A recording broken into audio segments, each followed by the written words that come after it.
We're going to start with the salute to the flag. Bo Lyden, come join me, bud. Come on, Bo. Start it off. Allegiance to the flag of the United States of America and to the republic for which it stands, one nation, under God, indivisible, with liberty and justice for all.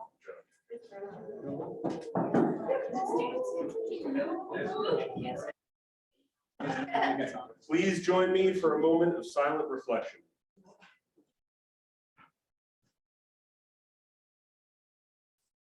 Thank you.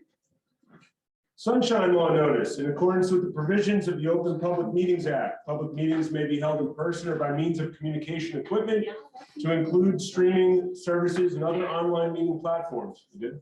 We're not good. My else not working.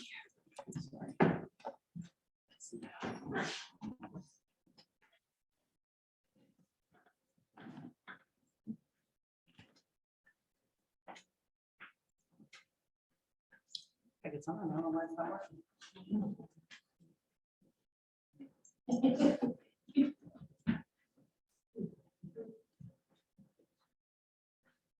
Oh, you did that better than your brother. I'm just letting you know.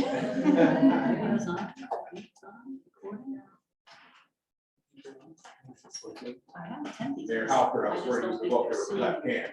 And that representation is carried to schools, so they did a good job. Got a good left though. It does. All right.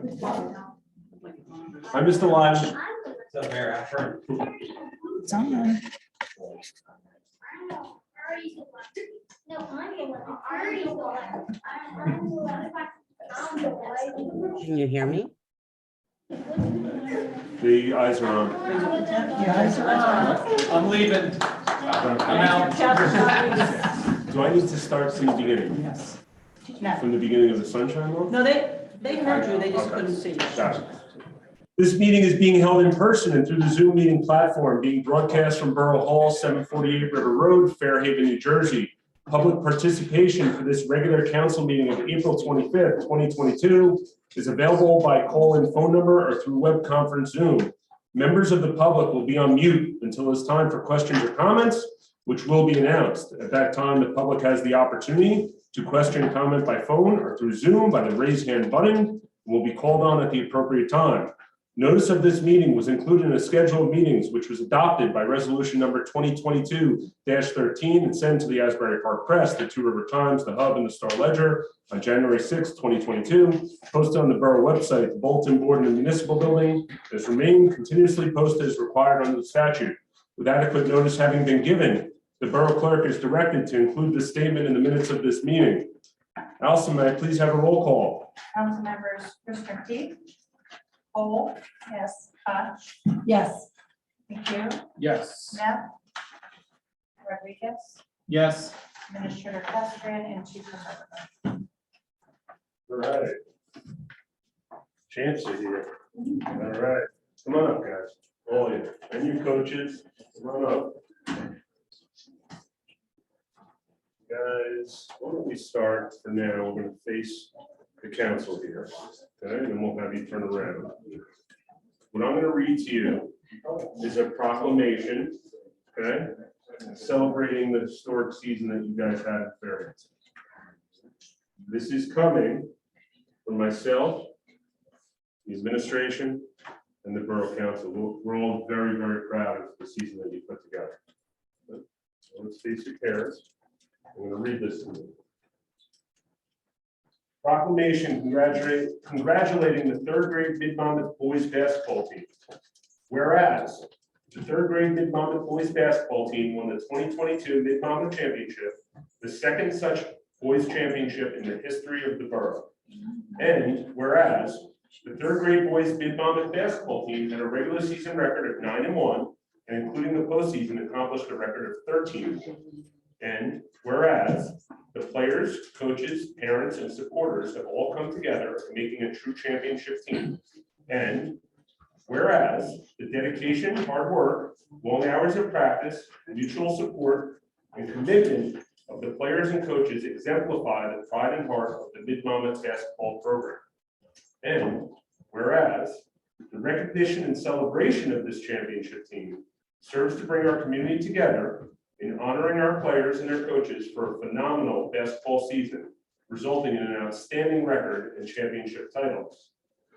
Now, therefore, be it proclaimed by the Mayor and Borough Council of the Borough of Fairhaven that the third grade boys Mid-Monmouth basketball team be honored for their success in being the 2022 Mid-Monmouth champions. And be it further proclaimed that the work, talent, and dedication of head coach Andy Batta and assistant coach Sean McNeil be honored for their commitment to the development of our youth through a remarkable basketball program. And be it further proclaimed that the players, Harrison Bailey, Winston Bone, Maxwell Data, Andrew Eberhard, Brady Farwell, Keegan Gain, sorry, Matthew Kennedy, Bo Lyden, Jaden McNeil, Colin Padness, not here, Jude Rader, and Braxton Rinko be honored and celebrated for their great season in securing a championship win against Middletown South with a final score of 29-26. Attested, I, Joshua Halpern, hereby set my hand and seal this 25th day of April 2022. I'm going to give all of you a signed copy of this. Bring it home, you can frame it, you can do whatever you want with it. Now, I have a question for you. About how many residents are there in Fairhaven? 6. That's right on the head.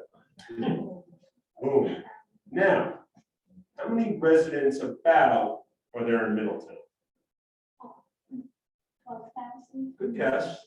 I'm gonna say about around.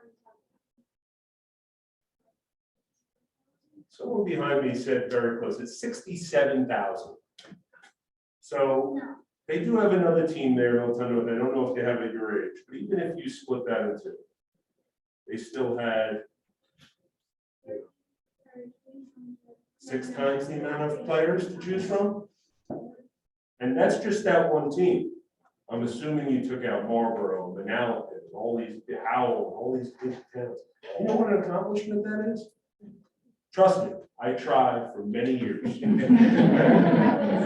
I'm a witness. I've still been trying to do it. I heard there was some clutch shots. I heard there was some great passes. I heard that there were some kids that maybe didn't get to contribute as much that day, but contributed in practice every day, right? And as these years go on, you're going to contribute even more. You love the game, don't stop. There's no reason that you can't be back here at this exact same time next week. Okay? And if you're not, we'll see you in 5th grade. Okay? So in the meantime, hand these out.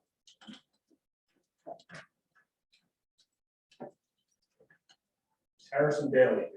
All right, absolutely.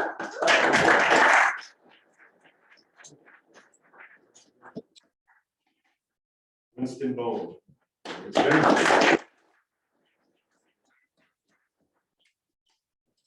Maxwell.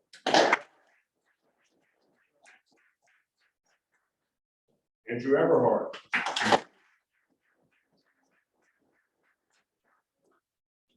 Brady Farwell.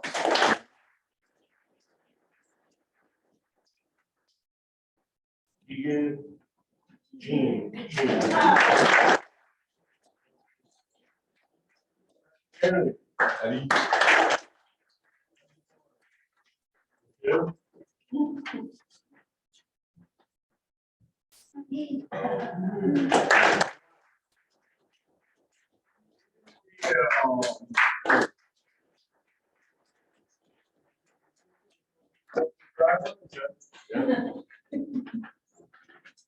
Colin Padgett, you said not here.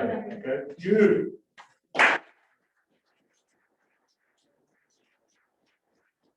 Braxton. Not here. Okay. And our coaches. Assistant coach Sean McNeil.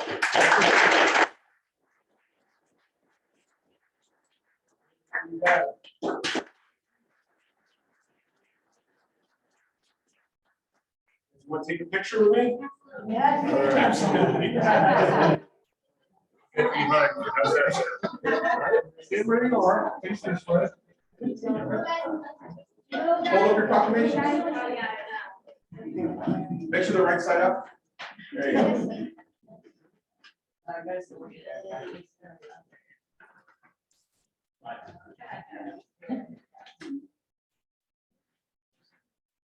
Sorry, guys. Yeah.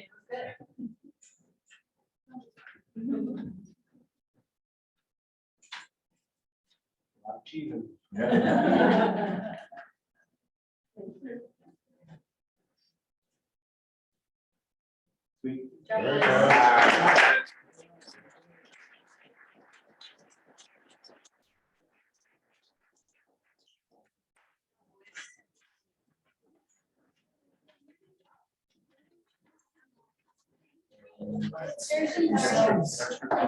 Very good.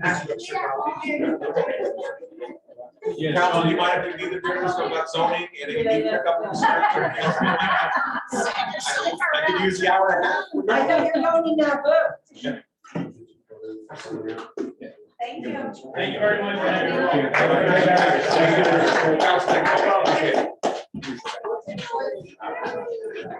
What's up? Thank you. Good guy.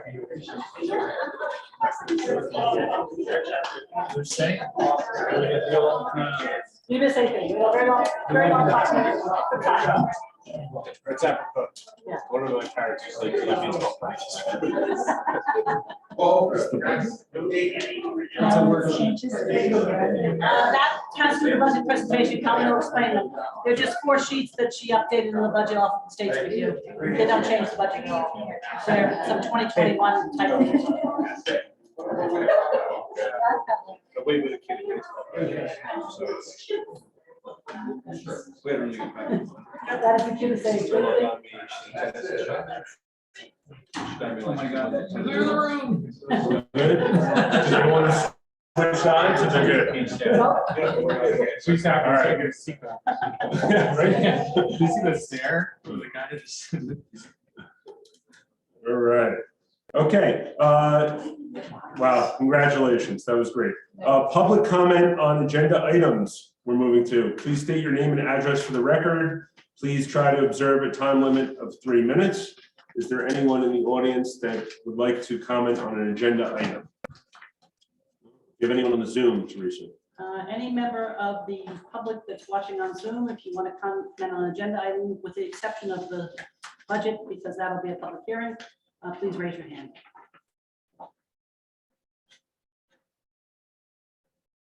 No, sir. No hands. Good, okay.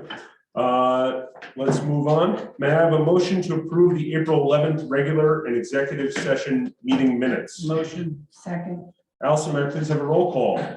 Councilmember Cole, Yes. Hot, Yes. McHugh, Yes. Rodriguez. Yes. Okay. Old business. Public hearing on 2022 municipal budget. The 2022 municipal budget was introduced at the March 28th meeting and advertised on April 11th. Motion. Second. I'm just going to do a brief lead in there, and I'm going to comment for the sake of the public on Zoom and the council members that our CFO Colleen Lapp is in attendance this evening. She is participating via Zoom. She is homesick and did not want to bring her germs to Fairhaven.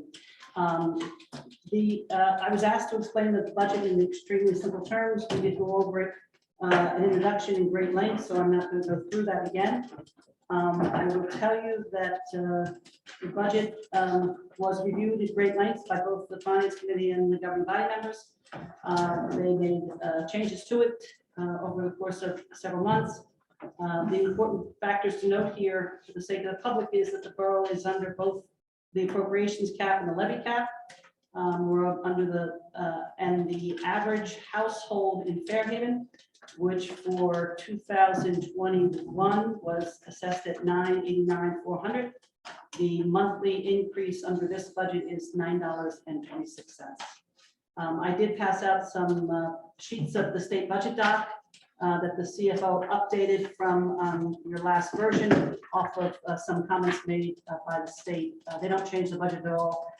Colleen will explain that. I'm going to let her explain those first, and then we'll open it up to the public for questions.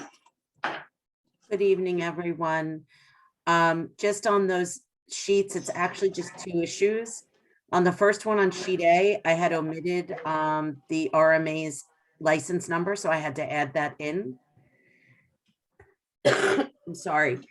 And on sheet 9 and sheet 24 and 24A, it's the same thing. It was any chapter 159 grants that we had added for 2021. They just have to be reflected that way in the budget. They have no impact on the 2022 budget. That's just showing activity from last year. Is there any member of the public that has a question or comment on the public hearing for the 2022 budget? You can ask it now, and we'll open up the Zoom after we see if anybody here has any questions.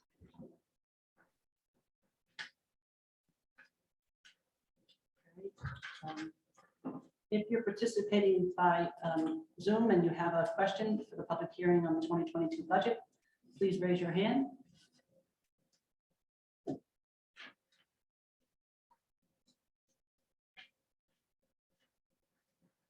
Do not have any hands raised there. And then no members. So do I have a motion to close? Can I ask it? Oh, sorry. Sure. Absolutely. I just wanted to make sure, Colleen, that I understood, said, for example, on sheet 24, where we have appropriated for 2021 under Clean Communities, $11,808. Is this money being carried forward in 2022 because it was not allocated or used in 2021? All that it's showing here in the budget document is that we had done a chapter 159 resolution, which is one of the only ways you can add to a budget once it's been adopted. And we do that regularly as we receive grants after we've adopted the budget. And that's all that's showing, is that we had the chapter 159s, which added to the 2021 budget. So on the sheet 24, that's showing the appropriation. Sheet 9 showed the revenue.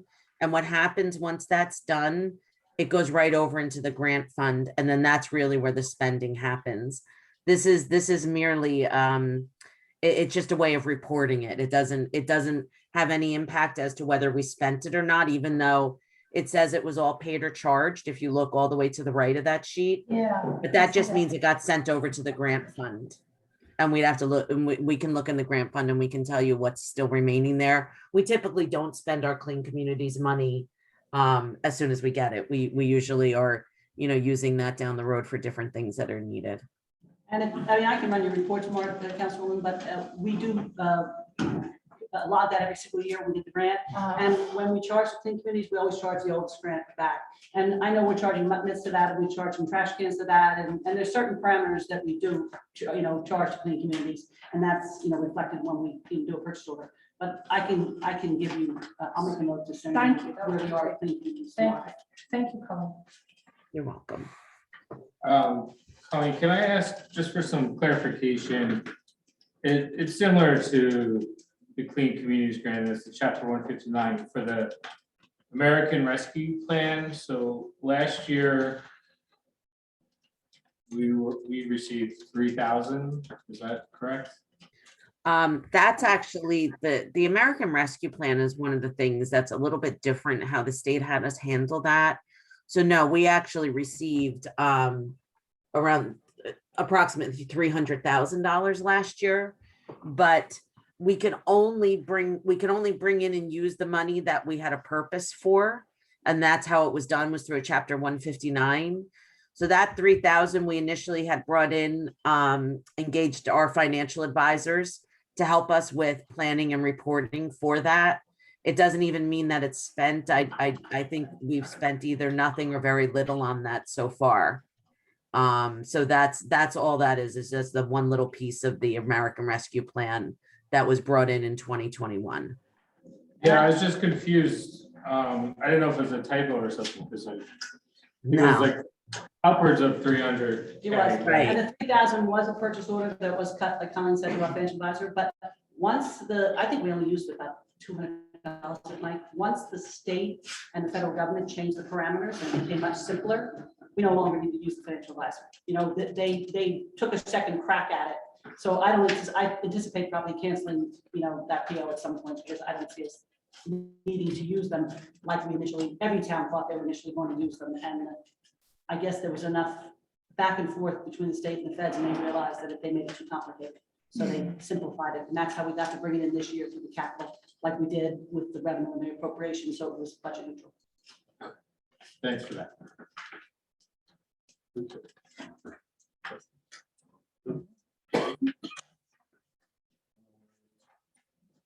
Close. Motion. Second. Moving on, draft ordinance prohibit the planting of bamboo and other invasive species. Greg, Teresa, do you want to speak for that? I'll let Greg speak to it. I think he made some minor tweaks to it and is sharing it with the government. Yeah, so I shared, obviously, you know, as you guys will recall, last two meetings, we had discussion regarding this issue. I put together a draft ordinance based on a lot of the work that the Borough of Bradley Beach had done. I changed some things that were more apt really towards Fairhaven, really in the administrative, the operations side. So if you saw in there, I made the enforcement officer a number of optional individuals, which I think gives you guys the flexibility and Teresa the flexibility to staff, you know, the enforcement of that response to complaints without being too constraining and consistently revising the ordinance. Other than that, unless there would be things, the reason I sent it to you, and we're not just introducing it, there are multiple reasons. One, I wanted Teresa and the administration to take a look at it to work on those kind of staffing issues. And then two, there are things here, like I generally know the town at this point, which I got a map before I became a borough attorney a couple years ago, that sort of thing. But like, I don't know if you have some particular problem with a species that isn't listed in there, right? So if there are local issues you have that you would like to address in there as well, obviously I wouldn't know that. So that's why I gave it to you guys to take a look at before a potential introduction. So how you guys want to proceed from there is up to you. Or Greg, did you know, I mean, obviously, my gut tells me that we would most likely use our tree specialist to assist us in this. But of course, that comes at a cost. Is there any way to add a fee into this that, would help offset the cost of whoever's doing the, inspections and reviews? So it's not, broadly on the taxpayers? I mean, a municipal court, I mean, so the fine obviously comes in general revenues. There's not a dedicated mechanism here like there is for shade tree. Just checking. But in terms of the municipal court, I anticipate it to be much in the same manner as code. So if you fail to obtain a CO and the inspection officer goes there 6 or 7 times and you're continually playing games and costing the borough resources and money, your fine might be $1,500. If you're a landlord who rents out your home and wasn't aware of the CO requirement, fix it in 2 days, your fine might be $150. And so that's how I would anticipate those kind of, municipal court judge is well aware of that, that sort of thing That's fine. as well. Have we sent an environmental commission? to Yes. review? They've Yeah. already reviewed it? They have looked at it, Cool. and we actually have our chairman here, but I can carry for the environmental commission that they reviewed it, discussed it, and we had a healthy kind of go around the table, and there was a full support for the ordinance as it was proposed. I took a step in addition to that to study the list of species and also ask somebody who's a lot more knowledgeable about plant material than me. He's a Columbia bred plant guy, and I know that has an official name. So if there's anything additional, and because he's familiar with the area to a certain extent, I'll definitely bring it to your attention and council's attention. But I will say, I think this is a great place to start. Great. The other thing I wanted to mention and note in here is this ordinance uses the term tree conservation officer, which of course doesn't presently actually appear in your borough code. That's part of the draft ordinance that I'm working on with Councilman Neff and Councilman Cole and the Shade Tree Commission. That's the term we use for the person who will ultimately enforce that. So I kind of saw these side by side. as well, you two are both here. I wanted to mention to you, so obviously you saw me send it to the land use board. Do we want to do like an official referral over to the whole board for review? That's a potential next step. I just wanted to, wanted you guys to think about the next steps to take it from there. For this one, this piece? No, for the shade tree one, Yeah. just, and I just wanted you guys to think about that, what the next step might be, instead of letting it stuck in like administrative review, an official resolution, referring it over or something like that, or bringing it here for a discussion like this. I think it's a land use ordinance and would It is. likely come here and then be sent to the planning board for comment and review. Okay, so after introduction. Yeah, follow that would be the typical path for, correct? For the Yes. legislation. Okay, I'll follow up with land use. Sounds Sounds fine. Okay. We can put it on workshop. My only other comment here, and maybe, I do see a 30-day turnaround, and I know personally, just trying to get people these days, landscapers and stuff to do work for you, it's hard, so I don't know if we want to maybe think about maybe even initially for the first 6 months or something, making that a little longer, if you think people are gonna have trouble dealing with it. That, I'm just putting that out. I know we've had a lot of people commentary, even the borough can't get, landscapers to even come and give us a quote sometimes. They're very busy now and don't have a lot of help. So it might just be something to consider if 30 days is long enough. That's up to you guys. I'm just pointing it out. Personally like that it's somewhat aggressive, but I think invasives run very quickly in 30 days. It could do a lot of damage, especially if it's a mature invasive that's been there for a long time. But perhaps on the administrative side, we can be mindful and extend grace as it is necessary and reasonable, rather than changing it in the ordinance. There's also two provisions. So one's for the bamboo and one's for the invasives. The bamboo might be harder to deal with on a short time frame than the invasives. Quite as well taken, we take the invasives out in 30 days. But the bamboo, that might be something to consider. Or even allowing the enforcement entity to grant an extension based on a good faith effort. That's not a bad idea. So, and then that speaks to both. Yeah. That way, if someone's just blowing off and doing nothing, you can, 30 days is enough. If they're actually working and you can see they're getting quotes or they've started, then they could grant that. How would we call it, an extension upon good faith efforts in the discretion of the enforcement officer? Yes. So leave both the 30 days to like, in the case where it's like, we really need the 30 days to be short. Yeah. Okay. So you're gonna leave it at 30? You're gonna leave it at 30 with extension upon good faith efforts by the property owner in the discretion of the enforcement officer. Great.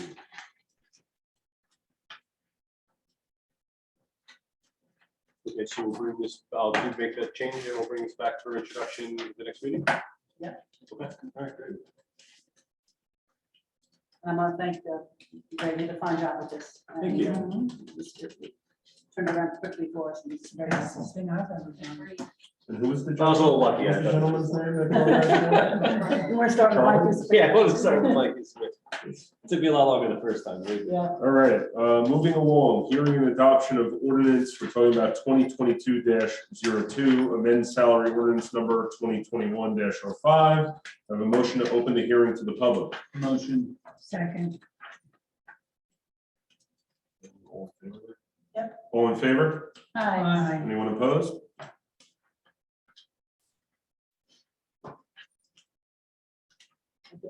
I don't see, absent seeing a hand raised for the public, I'm going to ask the people who are participating via Zoom if you have a comment for the public hearing on the amended salary ordinance 2022-02. Please raise your hand and I will recognize you.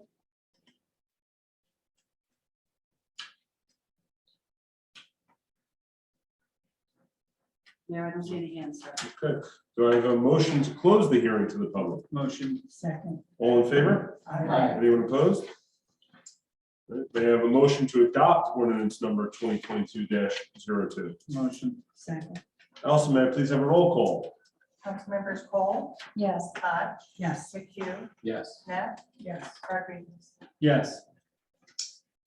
Okay, thank you. Moving on to new business, council committee reports. We'll start off with finance with Councilwoman Neff. Mayor Helper, if I may, a request, we have the chairman of the environmental commission here today. Sorry, I didn't take a look at this sooner to put my press in, but Could we hear from him in the annual report prior to the council reports? Well, it's listed on the agenda. You want to hear from him before As the a council reports? courtesy, Oh, as a courtesy, simply as a courtesy. I'm not sure of his availability, but I know he's here now, and rather than asking to wait. Ralph, would you like to speak to it now? You know, I had a very difficult time hearing back here. That's okay. Would you like to present now? Yes, you're talking about the The environmental? environmental commission? Sure. Have you all got copies of the Mhm. material? Mhm. It's just one page. It's always been one page. With gravity. And what you're looking at is a list, and I'm not going to read through them. It's a list of 9 or 10, 8 or 9 items, which are the more important items that we carry out during the year. They range from the most important, which is the sustainability award that we hope to get this year. And we hope it will be bronze or silver award. To at the bottom of the list, something properly labeled as routine. And as you can guess, the bottom of the list probably takes up the most time at the meetings, but the top of the list is given a great deal of priority. The other areas, and you also have to assume that I'm reading this from the slide. I am. The other areas here that you can note, I'll answer any questions. The second item on the agenda was LED streetlights, which are going in. I'm glad to notice now. I've seen Jersey Central Power light trucks around, and they are putting in LED streetlights. For those of you who are concerned, we had a field trial of these streetlights. There weren't many examples in New Jersey where they had any results and tested them out. So being an engineer, I said, let's have a field trial. Let's put in 24 of them, or 12 of them, 24 at 12 sites. Let's put them in, and there's two settings, two values that you can get them at, 50 watts and 90 watts. Now, we're not used to LED lights, but a 50 watt is the equivalent of about 220 watt incandescent light in terms of lumens that hit the ground. But it's also true that there's only one light shade, and that's this blue daylight, they call it. It glares at you. So we were careful to try to put in 50 watt lamps almost everywhere.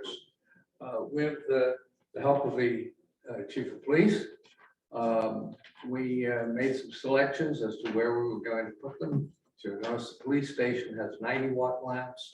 In schools, they have 90 watt lamps in front of the schools for the dark evenings in the winter. And in the center of town, we have a couple of 90s. We came away from the field trial concluding that 50 is probably all you need almost anywhere. And a very limited number of 90s would be in place. I've instructed the Jersey Central Power and Light people as to that decision. They're going to put in 50s. If they have any questions, they'll call. So that is the current solution to that problem. I think the town will be a lot better lit and hopefully a lot less expensively lit, though it does not reflect in the Jersey Central Power and Light tariff. They save the money from the energy. We don't. We'll rewrite that tariff. That's a BPU consideration. And Ralph's taken them on before, I can assure you of that. Okay, probably not worth the money. Now, the other instance, I won't go through the rest of them here. I'll leave it up to you. The Navasink River cleanup is, if you've gotten a chance to walk down on a dock, town dock, take a look, you can see right through to the bottom. And it is much cleaner than the previous year. It's been improving every year. I also want to give credit here to Brian Rice, who has been making measurements with his colleagues of the river monthly, so that we know what we're saying is correct here in terms of people count and the like. Any other questions now? I have one. For you. Yeah. What is the number one? I know getting your sustainable jersey, bronze or silver is the main goal. After that, what is the? Gold. Gold, we're going for gold. Gold, and We're there gonna may go be for a gold. platinum after that. so- Okay, I like it. After that, what is the top priority for the environmental commission? Well, I think that putting the streetlights in is the second priority this year. Oh, what is the number 2 item on your annual report? I think the number 2 item on this was LED lights, Is, the LED concluding that this year. It Yeah. had drug along quite a while. And it was put off by JCP&L for 2 years because of the pandemic. And what are the other concerns of the environmental commission beyond the LED lights? Well, I think it's all the ones in here are relatively similar priorities. Would you put McCarter Pond anywhere on? I put McCarter Pond on there, and I think you'll notice here that McCarter Pond is a very important one. But we have other important ones. McCarter Pond is what we've got to get it done this year, in short. It's gonna turn into a meadow. So I won't go off on a discourse. I just assume that this council is going to make itself proud by taking care of McCarter Pond this year.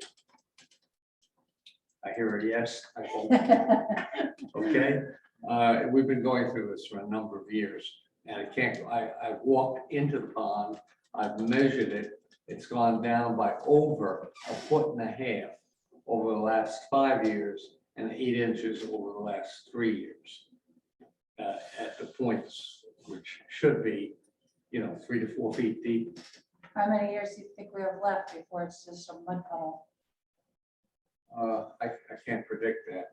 Not long though, right? Not long, Thank not you. long. But I'm sure Tracy feels as strongly about it as I do, and I hope all of you feel strongly about it. It's very sad to watch it just disintegrate. I know our kids played in it when they were small, and fished in it when they were small, and loved it. Gotta get it back. Okay, Thank you, Ralph. Thank you. thank And you. thank you for all you do for the borough and the environmental commission. It really is a true pleasure. I should say, Mr. Mayor, if you'll allow me, Mr. Woodruff's been the chairman for about 10 years, and prior to that served on the zoning board. I might have your resume wrong, but I know you've been serving Fairhaven for a long time. So Well, I've got a Planning planning board. board and the zoning board. thank you very much. Thank you. All right, moving on to new business. Councilwoman Neff. Yes, the finance committee met about 10 days ago. And we spent a lot of time talking about upcoming capital expenses and trying to understand what they mean on a monthly basis for residents, so that we're better able to make some decisions at council level. So I would expect that council will be hearing more from us in the next few weeks on those issues. That's pretty much it. Thank you. Moving on to personnel, Councilwoman Krista Keefe. Personnel committee has had some informal discussions about personnel related matters, as well as some more formal things happening in exec session.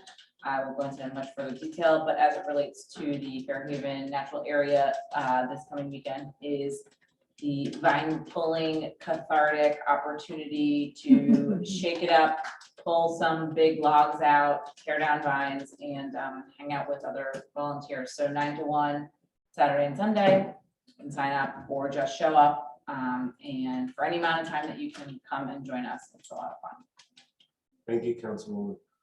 Moving on to planning and zoning and parks and rec, Councilwoman Koch. The planning board is having their meeting tomorrow night via Zoom at 7:30. The zoning board will be meeting again on May 5th. It has not been decided, as far as I know, whether it will be Zoom or in person, but the final decision will be broadcast over social media so the residents will know. For Parks and Recreation, Councilwoman Christner Keefe and myself are very excited that tomorrow we open up the new playground at the community center. There will be a ribbon cutting at 3:45, is that correct? And we welcome all of our residents to come and look at the beautiful results of putting in the new playground equipment. And on Saturday is the fishing derby. It is, you have to register to participate. There will be 2 sessions, one from 8:30 to 9:30, one from 10 to 11. There'll be prizes for the largest catch. And you can register on the Fairhaven Recreation website. And that is it. Thank you. Thank you, Councilwoman. Moving along to Police, Fire, Office Emergency Management, as well as Engineering and DPW, Councilman McHugh. Thank you, Mayor. As you'll notice in this month's, or the report for this month, for March's Police Department monthly report, there is 0 vehicles theft that occurred in the month of March. Unfortunately, next month when we get April's report, that will not be the case. There will be 2, hopefully that's it there for this month. So the police department is of course doing everything within their power. They've stepped up patrols, personnel, and comparatively to towns similar size, we're relatively few. It is happening all around the state. Every instance has been every instance actually in this town, the cars were not locked. And in another instance, the keys were actually in it. So, this is a behavior change. It comes around cyclical. It's no surprise that this area is targeted for car thefts. It used to happen at nighttime predominantly when cars were left unlocked. Our behavior changed. We locked them up at nighttime, and surrounding towns did the same thing. So now they're coming in all hours of the day. And, our behavior needs to adapt as well. We need to change. We need to be more vigilant, and just take away the bait, I think Sue used to say, right? And if you take away the bait, they'll stop coming. So lock your cars all the time. It's not just a nighttime thing anymore, all hours of the day. And just want to thank the police department for stepping up their efforts and keeping us safe. We are still one of the safest towns in the state and country. Fire OEM, nothing to report. Engineering and DPW. Your reports, I know we have our ongoing project, River Road. There's some good news regarding that. As some of you know, it's kind of a dual project. We have our Streetscape West project and then the county milling and paving after American Water is done with all their fittings. The Streetscape, which is like the curbing, sidewalk, parkway, all that stuff, that's going to start May 2nd. And the good news, our experienced chief, police department will be able to keep the lane open. So they'll just be able to somewhat bump out of the street a few feet from the curb line while they work on it. So that there's less disruptions with that. And this is good news because you want to have those curbs done before the milling and paving comes. So the milling and paving, as you know, well, it's not ours, it's the county project, right? River Road's a county road. The county puts things out to bid, projects out to bid in June. We've kind of been in their queue for a while now. So we expect, hopefully, fingers crossed, I don't want to jinx anything, that will be one of the first bids, one of the first projects to go out. Now, once that goes out to bid, The paving could start as early as mid-July, but as we know with almost everything, things are getting pushed back. So somewhat optimistically and realistically, probably late summer, the milling paving will happen. Yeah, finally. And the county does work at night, Councilman. When And- they'll do and the- yes. They'll do that paving overnight. That's another, again, safety issue. Mhm. Less traffic. A little bit more difficult. I believe there's some pushback from the county, but our administration won that one, so thank you. I know we don't want all that detours and stuff to the side streets, minimize that as much as possible. Next two big road projects, we're going to finish up the Willow Street combined joint effort between us and the Board of Education in late June.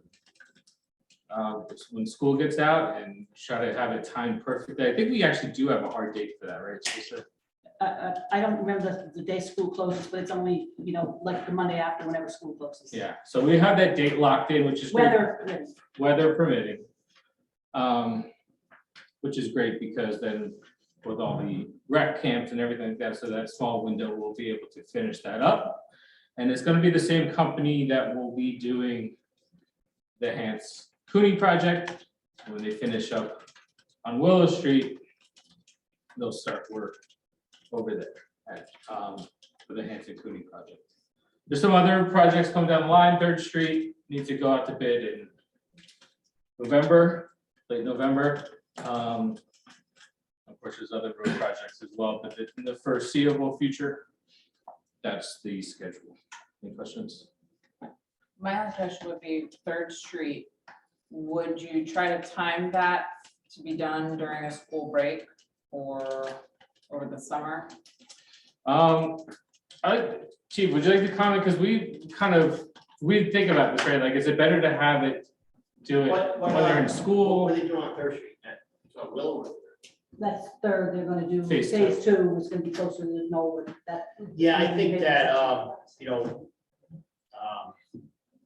the last time we did it when the kids were in school, and we took a lot of manpower to get it done. We had it interrupted. I think this would probably be better with school time. There's no real way to detour the kids down there, because you're doing from what, Hans to what? Pretty much. To almost Queens Field area there. Oh. And we have to award that bid by November, but generally when you award a road project late in the fall, you're not gonna start it until, Yeah, we'll spring work or with Rich summer once of we next take year. a look, because I'm not even sure exactly what they're doing. We got to close the road up, are they doing this paving? We'll see exactly what the scope of the work is. We can figure it out. Could I add something? Was I Yes, here for that? please. Thank you, Chief. As far as the car thefts, so far this year, we had 2, one back in January or February, and then one so far this month, a few weeks ago. I think that our residents actually done a decent job, because other towns are still having cars stolen. We had a few attempts this past weekend and last week actually, and this weekend no cars were taken. So I think our residents are doing exactly what you should be doing, doing an excellent job, but that doesn't mean that, when I talked to them once a year, I believe that every resident should have, every person have a right to their property, and that, I don't say we should have the lock on the door, but that shouldn't be the only thing to stop. So, we gotta just make sure, just remind anybody on Zoom there, make sure that not only you lock the person in your home, but when you're in the store, and never, ever leave a small child unattended in that car and run into the store with a key. Another town had an incident where the guy actually had his key fob, but you still don't take the car. So he took his key fob, but you still take the car because it's running. So, you gotta shut your car off, take your key fob, lock your door anytime, anywhere, make sure you never, ever, ever think of leaving your kid in that car. Even if you're 10 feet away, but watch somebody lock that car, take that key fob with you. Because they can still steal the car with the key fob. Without the key fob, you just won't be able to restart it. If they found that car, the parts emergency shut it off, and they couldn't get it restarted. So please, anybody that's not on Zoom right now, just remember that always. Make sure that but they have, I think, done an amazing job. We put that out there so many times, and again, there was a few attempts in the last week, and no cars were taken. So I don't want to talk too loud because right now, we're doing everything we can, and it's organized, some of it's organized by these groups, some of it's not. So, they made an arrest with the head of a group and made some arrests. We actually have charges on somebody that was in the car, but again, there's more people out there, so we just gotta keep, doing everything we can, doing our part, whether it's the airport, we got your part, all together, we can get through this. As far as River Road, so I'm up here now, I'll go through. The water company, CRJ should be finished with the services tomorrow. And then they have some stuff, they got just tie-ins on side streets like Baton Road. They got a couple hydrants, they'll be here for about another week or two, and then that project should pretty much be done. They said the streetscape is starting Monday, and then the water, CRJ still has to come back and take all that concrete out of it from Smith Street to Buena Vista. That path is got to be hard closed, got to close the road totally, so that we probably will do at night, and we're gonna try to see if they can hold off until like June, get the kids out of school, and then we'll do it in June. Shouldn't be too long, should be about 2 weeks in and out, and then county can't pave the road until that's done, they have to take the concrete out. We did it up there, they did from Chestnut to Smith, it took about 2 weeks, a day, and then the rest will do at night. But I will definitely let you know way ahead of time. We'll get it. Thursday night, the plan right now is they have to do a fire suppression line next door, and they have to close the road for that. So that's the plan for Thursday night. They're going to be closing the road, but we didn't put that out yet. We just talked about today. We put it out like one week, like Wednesday, because it could change. We put it out, but that main project should be done. So hopefully next week. Chief, can I actually follow up while you're talking? Talk about the process of prosecuting the one. Do you have like a statistic on like how many we recover or like how many? You know what? I don't have, but it was probably about 70 to 80%. It was. They were finding. Now that number has gone down, but I just take a guess here. It's tough to have, but probably 70, 80% are recovered, 10% are used for other crimes, and 10% are never recovered. And those numbers again just be coming up with that number now, but it has changed. Now more have not been recovered. And last thing, what should people do if they see any suspicious Well, yeah, activity? again, number one, lock your cars, lock your doors, take some precautions, right? Never, ever, ever leave your kid in the car, right? Say it again, never, ever, ever leave your kid in the car alone, with the car running or unlocked. Or at any point, but definitely unlocked with it running. But on that, I think you're doing a good job. Like I said, we had a lot of attempts and have to take, so lock your car. See something, call 911, call 747, the main number 732-747-911. Answered by the same person. Okay, same person answers that phone, either one. And try to keep description. Never approach them. Just let them take your car. Don't approach them. Get the information. Call it in and call it in right away. Don't put it on Facebook first. Don't do message from an answer machine. Let's call the number first. Then we can do that later. Let me ask a question. Chief, first of all, I want to say thank you for the communication side in terms of, I got the phone call for the residents about the car thefts and what to do, how to be safe, and also the email that went out. Thank you for that. I think that communication is really important. I do have concerns about, at least what I've heard of cars that are speeding down 3rd Street or Hans, and I think people thinking maybe that's a stolen car or somebody running away. And the idea, the notion that there are people walking the streets in Fairhaven during the day and going house by house, and checking, trying to steal a car.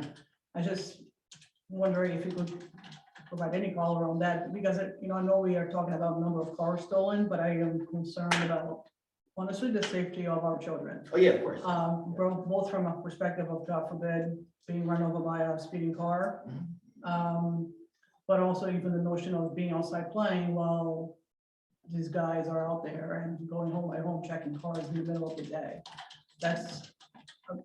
Can you provide any views on how much of that kind of activity we are seeing more recently? Because that's well, really like I what I'm said, very this concerned. in the past week, okay, so we'll say last week, this weekend, there were a number of attempts, okay, during the day, at least last week, I'll say 4 that we know of, and then during the night, at least 3 that we know of. So if we know about them, so let's triple that, right? Because that's the one that we're reporting.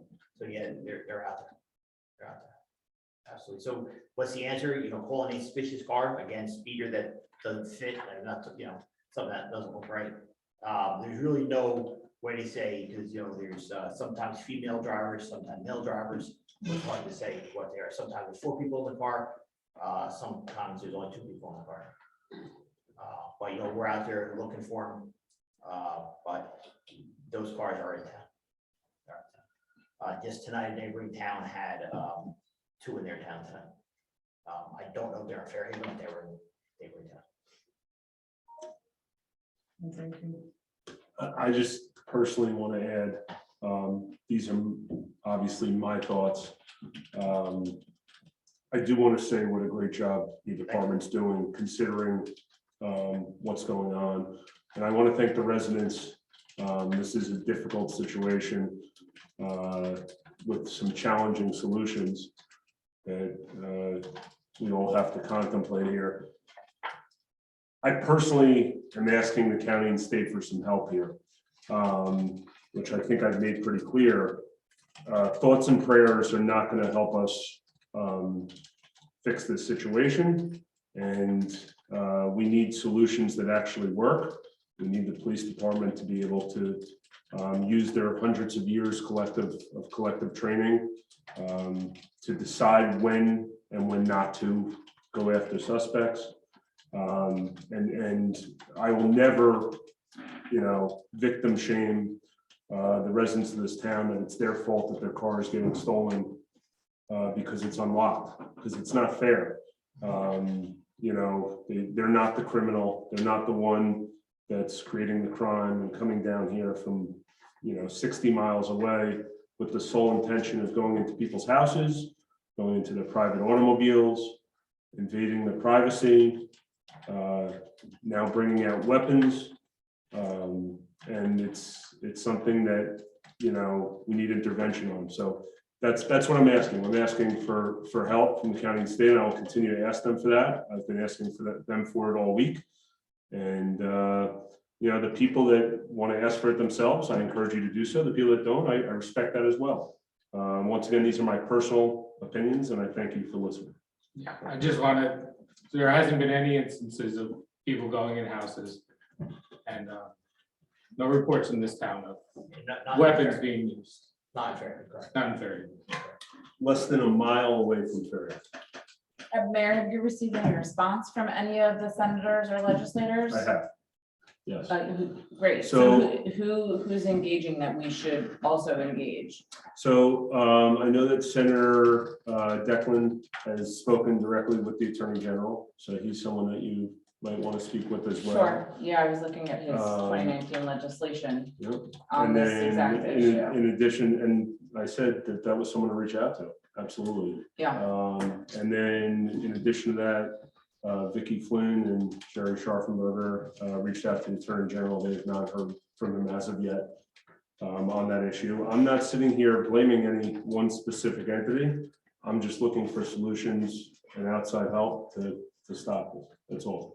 Sure. Yeah, That's- no, I that's think the- that's, yeah, I'd be interested in what they would propose, the changes and adjustments are, but, I can certainly follow up with them.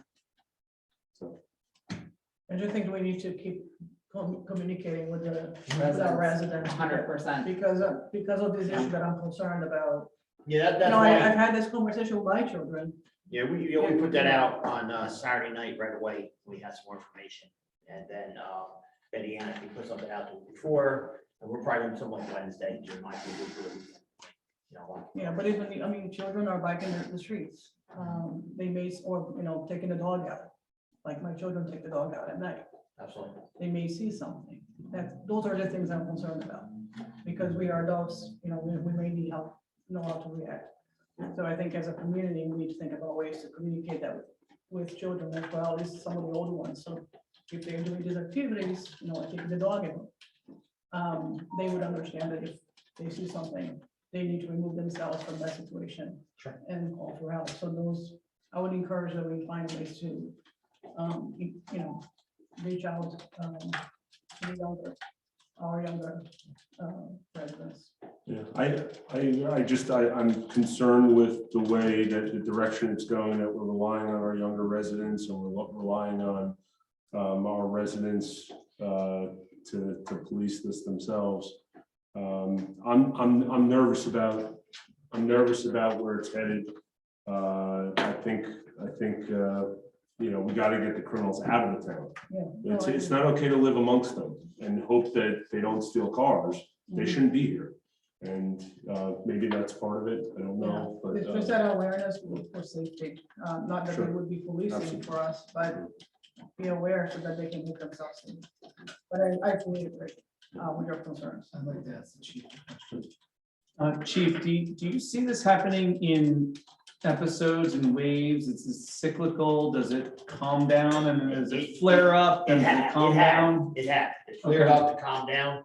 And then after last week, I said, okay, now we'll be the calm stage, and they were in a neighboring town tonight. So usually that's exactly what happens. You see it for a few weeks and then you won't see it for 6 months. And now this thing didn't get hit hard the last 2 weeks. So I don't know. I don't know. Normally that's true, but it hasn't been this time. Thank you. And thanks to all your officers. Appreciate that. Absolutely. Thank you. Thanks, Chief. Thank you, Councilman. Thank you. Moving along, Borough Facilities, Councilman Rodriguez. Well, we have our Super Bowl on Wednesday, April 27th at 7 p.m. on Zoom. It will be televised on the internet. I encourage everybody interested in the police department and the DPW to tune in. 7 p.m. You'll have a chance to review the plans along with the rest of the council and the mayor. You'll also be able to comment on them. So the whole point is to review the police building and the public works building as presented by the Goldstein Partnership, which are our architects. I have nothing else to report. Thank you, Councilman Rodriguez. Borough Communications, Community Outreach, Councilwoman Cole. Thank you, Mayor. Outreach and Communications did not meet since our last council meeting. However, in the interim, I've been receiving cards and having conversations with residents intermittently, some very short, some much longer. But there seems to be a very solid and increasing interest in the topic of outreach and communication. So I invite anyone who has thoughts and ideas about how to improve that conversation between borough government and residents to please reach out. My email is on the website. And I check my email regularly. So anyone who has thoughts, please reach out. The Environmental Commission was here with their annual report. I will say there's one thing in reference to McCarter Pond. The Environmental Commission asked me to come and make sure that I know that typically there's an annual chemical applied to McCarter Pond. So let me ask this question. Do you know what time of year that's typically done? We actually generally do it as it gets hot, June, July. Okay. And I haven't actually issued a purchase order for that yet. Okay, I think that gives them time to consider some of their thoughts and ideas, but if we could stay in touch on that, they've asked for a window of time, a suspension of the chemical treatment until they can take up a discussion on a couple of things related to Carter Pond. So as long as we're in touch, we'll make sure that the timing is out. The Green Team is hosting its first, or it's not first, a composting workshop on the 2nd of May at Bicentennial Hall. I will be there and try to learn to be a composting pro.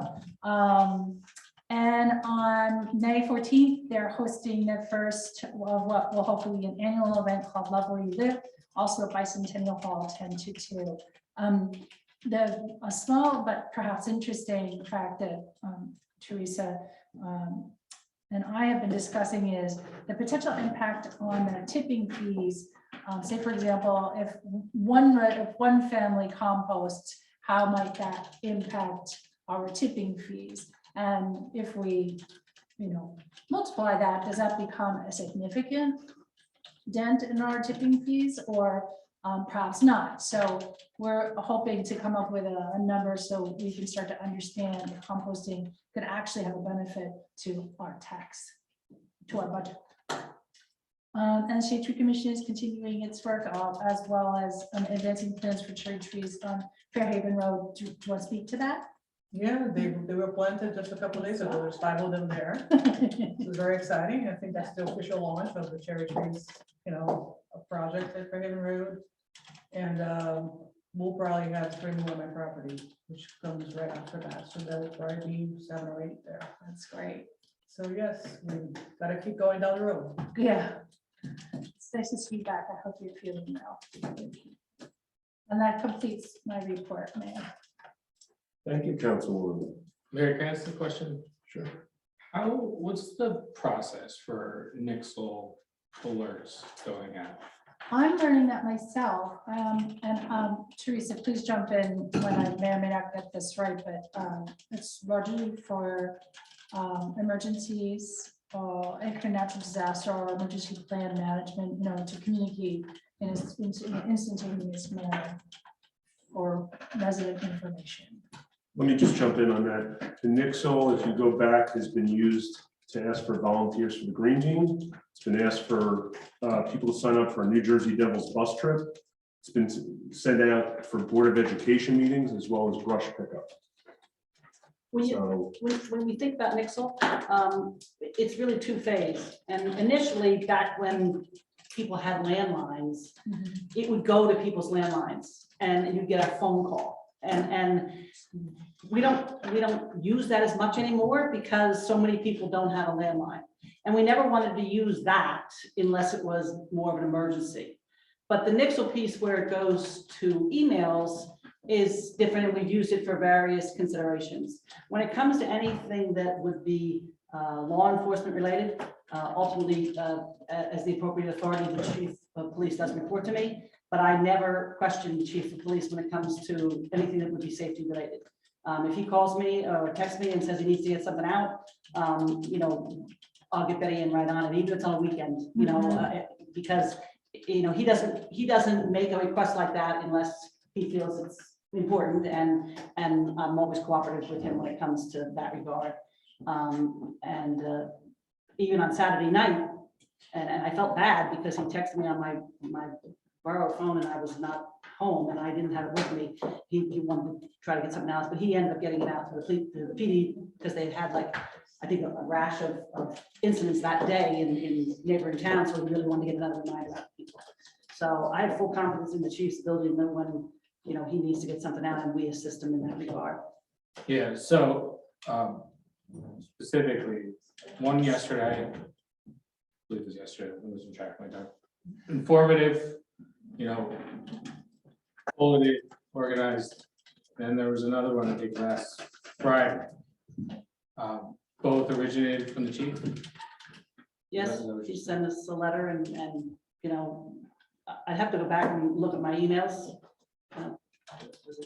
Might have been Wednesday, whatever. I'd have to go back and actually look, but he sent it to me and I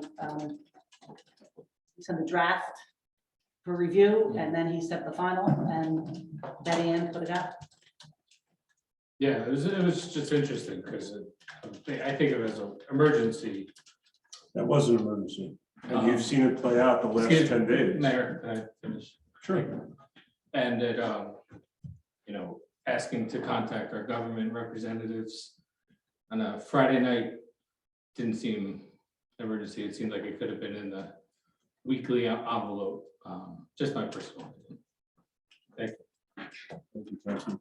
Just if I can answer that, we've been working on that notification all week. The fact that it went out on a Friday night had much to do with the fact that it was a holiday weekend coming up.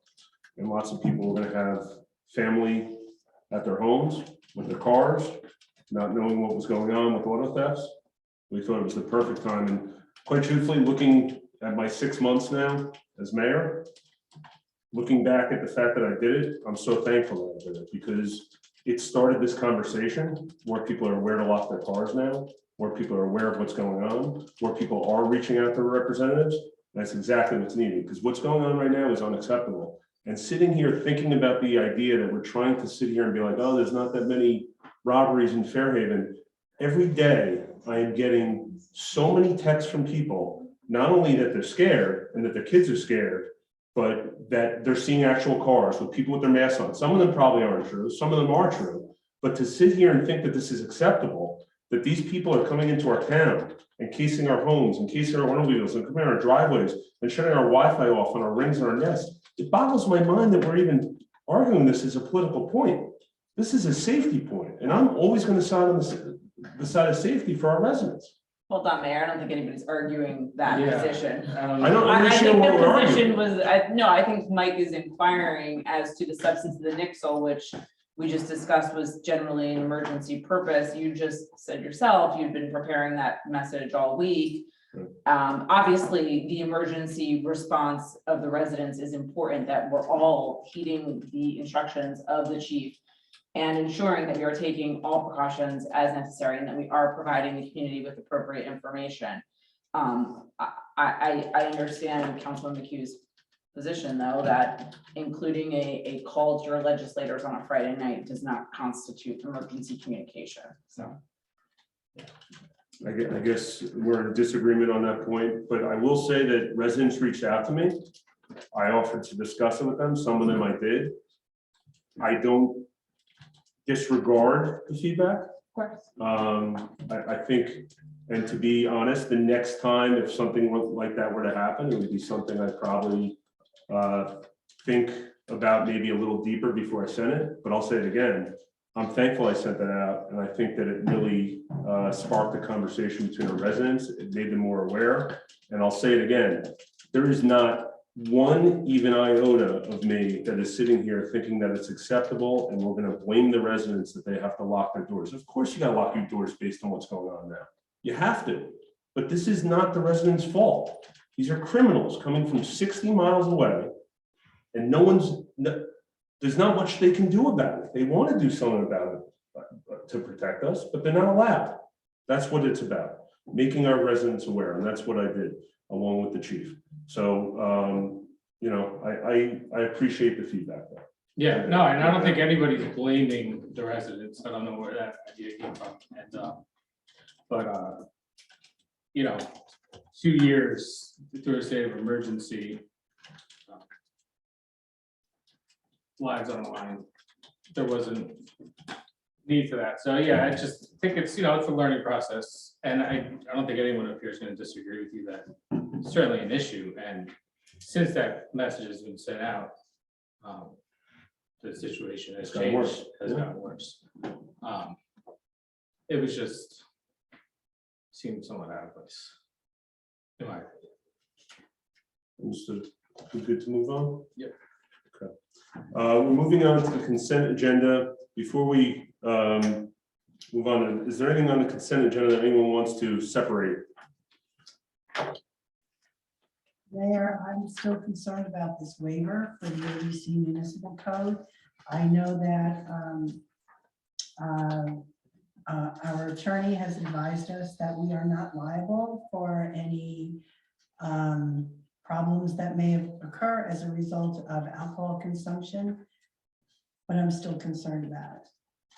Okay, so let's just remove 2022-112 off to the side. I guess we'll vote on that one separately. In the meantime, for 2022-111 and then from 2022-113 to 119, before we vote, does anyone have any questions, anything they'd like to discuss? I have some questions, just a clarification on, mostly on my behalf. For 117, the resolution performance guarantees, planning board thing, but it just seems like a lot of this, a lot of these requirements are not satisfied. What are we essentially doing here? You mean, we're accepting the performance guarantees, the bonds that they hold money to do their. Okay, so just accepting that, and then this is background information. Right? This is Right. okay. Yes. It's just the showing that they're trying to comply with the planning board's resolution. Okay. And a performance bond, they're ensuring that they will complete. Yeah. All of the, Everything that's not satisfied. right, Okay. and it's not the deal behind her, We do it, and they and then they have to pay out of that account. Yeah, and actually, maybe Councilwoman Touch, could you help me out? The application shall comply with any requirements, planning board things, so like the sidewalk fee, would that be incurred in that J Yes. paragraph? Okay, Yes. all included. all right, thank you. That's it. Anyone else have any questions? And 118, depending on how you vote on 111. Budget's adopted, then we don't need 118. Because. all right. Already done. We just put it on there in case for some reason you didn't vote yes on 111. We'll talk about 112 after. The only thing is, I'm just thinking to myself, if for some reason 112 got voted down, would we not be pushing forward the fireworks money? Should we vote on that one before? we No, vote? because it's just budgeted. I mean, you're not spending it. Got it. Okay. Any other questions? Just on 112. We're doing that. We'll put that to the side pot. Okay. Okay. So do I have a motion on 2022-111 and then 2022-113 through 119? Motion. With the exception of 118. You should move 118 to the side. Oh, yeah. Okay, so 2022-112 and 2022-118 are not being voted on. The other resolutions from 111 to 119, excluding those. Motion. two. Second, Allison, may I have a roll call, please? Councilmembers Commissioner Keith, Yes. Paul, yes. Scott, Yes. McHugh, Yes. Net, Yes. Rodriguez. Yes. Okay, 2022-112. You want a motion in a second? I'll make a motion. Second, Discussion. I think I've pretty much said everything that I have to say about this. I just think it's a liability for the borough, regardless of how you look at it, whether there's a problem on the grounds of the borough or there's a problem after the residents leave and go home. I'm just concerned about it because we have no way of assessing the condition of residents when they leave the area. So would you propose that for the event that, like past Fairhaven Foundation, Fairhaven Days, there should be served alcohol, or are you just proposing there should be no Well, alcohol whatsoever? I know what the foundation always had an insurance rider to protect themselves against it. And they served it, so you had some control. That's not to say people didn't bring in their own coolers. They were asked not to, but you know, I'm sure people did bring in coolers. So the fact that we were serving beer and wine and we weren't serving hard alcohol, we were serving it, but we were able to keep an eye on what was going on, you know, but I just think this could turn into. I agree. I have to say, I agree with your point. I think that maybe nothing will happen, but something could happen, and it seems like we're waiving any control over whatever could happen. I wouldn't do those either. So I understand your concerns, both of you. The only thing that I fall back on is I think, Greg, you said last meeting that you think we have less liability than we did under the other From a situation. legal perspective, you have less liability if you're the one serving the alcohol. If we're certain, we're not doing it. But I mean, honestly, I No, mean, the safety of no. the event comes down to the same factors that always go to public safety of events. It's really security, observation, and enforcement. You still have all, I mean, if you waive, I'm not advocating one way or another. I don't know what the crowd is that's coming. This has never been to the event. You guys know that better than I do. But at the end of the day, I mean, if you have enough police officers there, I mean, they control PNC Bank Art Center. That's, you know, not the fireworks, family fireworks. So, you know, it really comes down to the planning, organization, segregation of maybe areas for BYOB and non-BYOB. You know, as far as safety goes, but I would defer to the chief on that, as Is that, he's the expert in is that that the area. plan? Is there gonna be a location where you go to drink? No, No, If I understood what you said correctly, I'm sorry, you said the exposure is less Mhm. to the borough of BYOB. Once you start versus serving it. alcohol, you have a legal obligation not to serve alcohol to visibly intoxicated persons. Okay, And so as you can imagine, the entire lawsuit, when a personal injury suit happens over whether the person was visibly intoxicated at the bar or not, and where they drank and who gave it to them. You know, so it, just a strictly tort liability perspective, not a public safety or government perspective, from a tort liability perspective, it's more, you have greater exposure by serving the alcohol. But from a public safety or government perspective, you might have more control over the event if you shut off the kegs and stuff, right? So it, you know, there's practical versus legal consideration.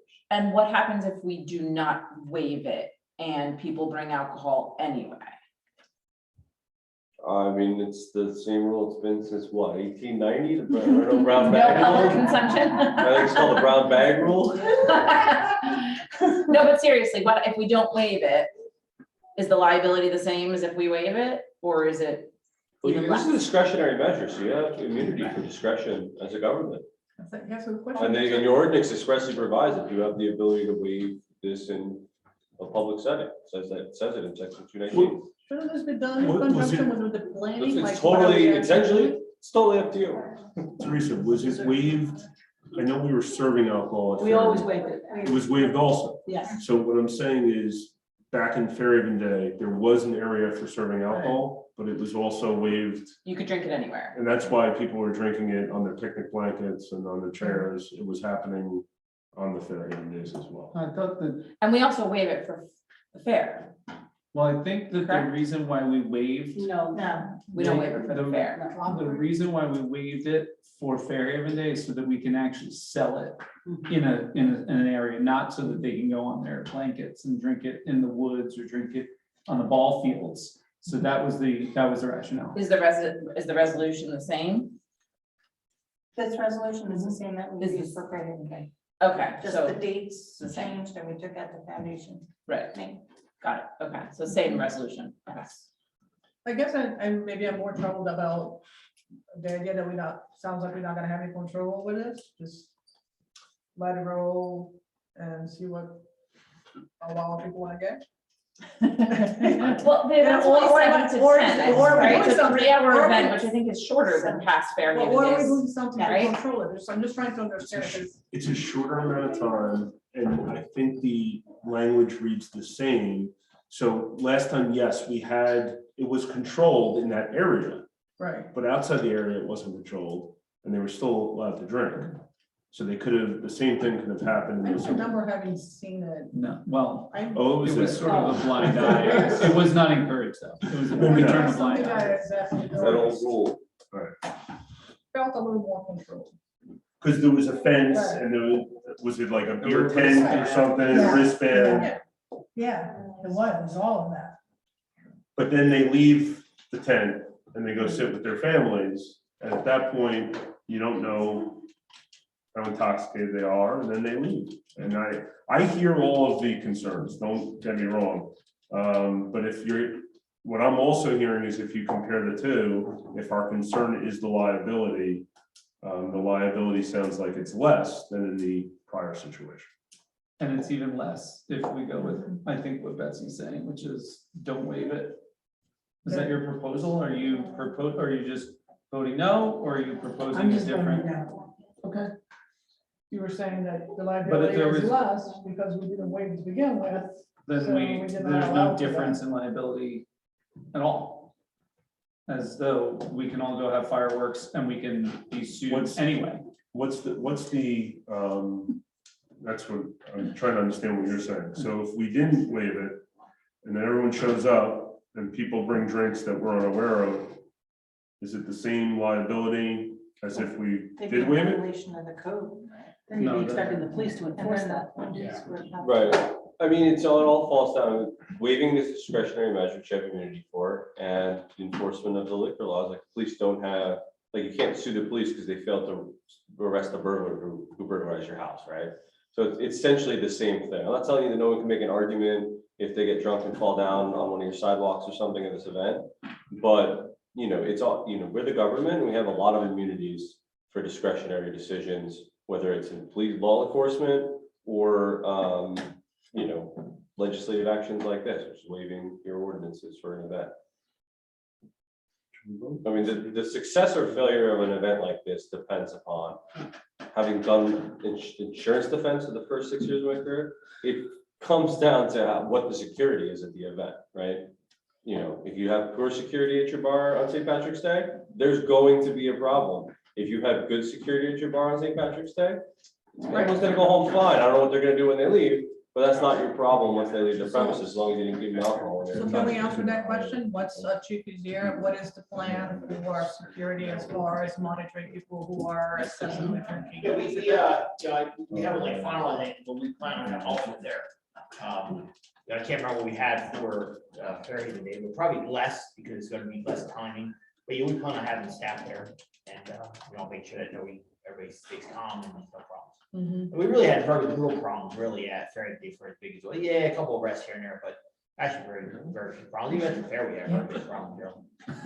Couple of arrests here. Yeah, usual Saturday. A family event. So I'd like to make a motion to approve. Have a second? I'll We second. had that. Okay. All right. All right, we did that already. Great. Sir. Councilmember Curtis, Yes. Paul, Yes. Koch, No. McHugh, Yes. Neff, No. Rodriguez.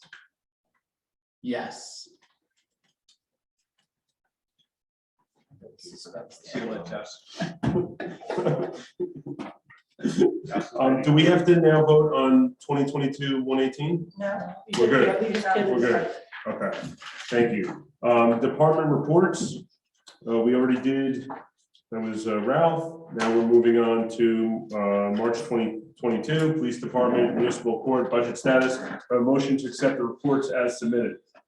Motion second. All in favor? Aye. Anyone opposed? Okay, moving on, go to the Borough. Please stand and identify yourself by clearly stating your name and address for the record. Please try to observe a time limit of 3 minutes. Anyone in the audience? Okay, anyone on Zoom, Teresa? Anyone on Zoom who wants to speak to the borough? I have one hand raised. It's Elise Dermer. Go ahead, Elise. You can unmute yourself.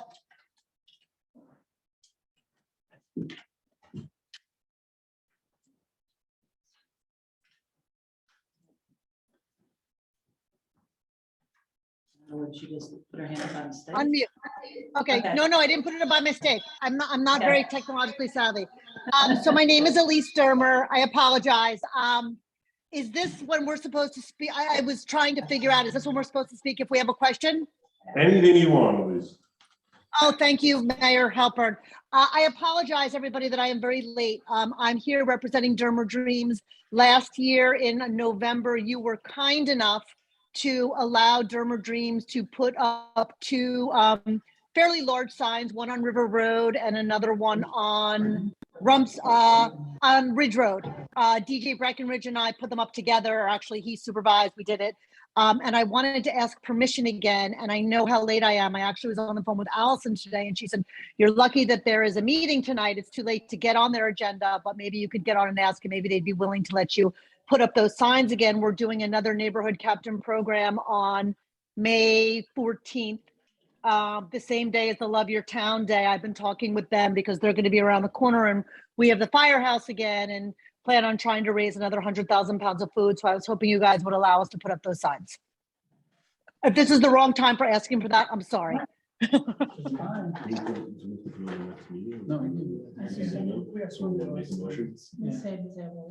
I make a motion?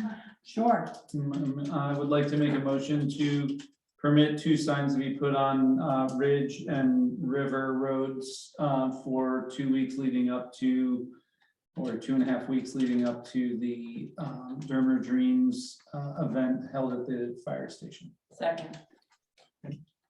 Thank you very much.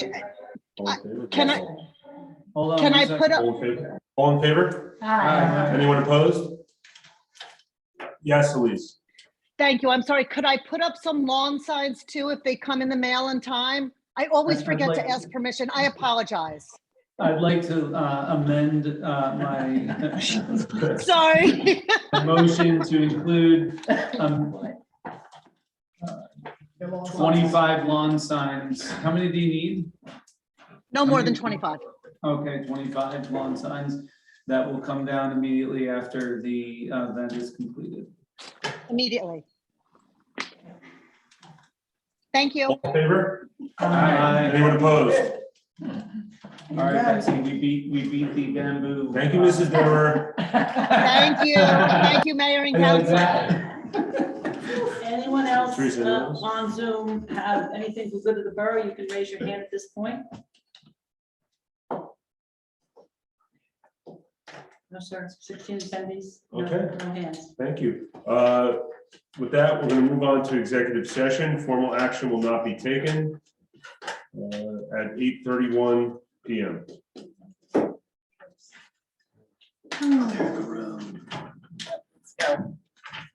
Wow, 8:31, not bad.